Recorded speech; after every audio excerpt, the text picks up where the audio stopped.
ദിവസവും 300ഓളം രോഗികൾ ചികിത്സ തേടിയെത്തുന്ന ഉദുമ പ്രാഥമികാരോഗ്യ കേന്ദ്രത്തിൽ 2 സ്ഥിരം ഡോക്ടർമാരും ഡെപ്യൂട്ടി ഡിഎംഒ തസ്തികയിൽ നിന്ന് വിരമിച്ച ഡോക്ടറുമടക്കം 3 ഡോക്ടർമാരാണ് ഉള്ളത്. എന്നാൽ മെഡിക്കൽ ഓഫീസർക്ക് സ്ഥിരമായി ഫീൽഡ് സന്ദർശനവും വകുപ്പുതല യോഗങ്ങളിലും സംബന്ധിക്കേണ്ടതിനാൽ രോഗികളെ പരിശോധിക്കാൻ ഉണ്ടാകാറില്ല.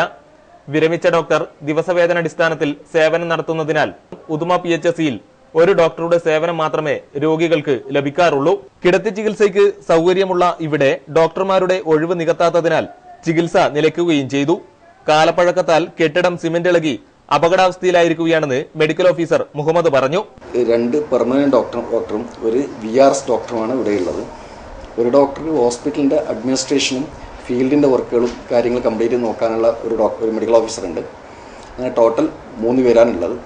ഇവിടെ കിടത്തി ചികിത്സയ്ക്കുള്ള പരിമിതി എന്ന് വെച്ചാൽ ബിൽഡിംഗ് അൺഫിറ്റാണ്.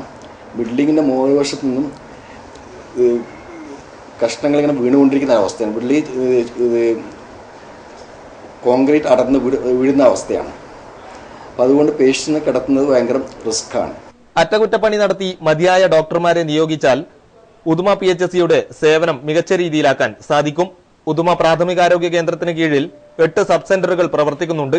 എന്നാൽ 3 എണ്ണത്തിന് മാത്രമേ സ്വന്തം കെട്ടിടമുള്ളൂ.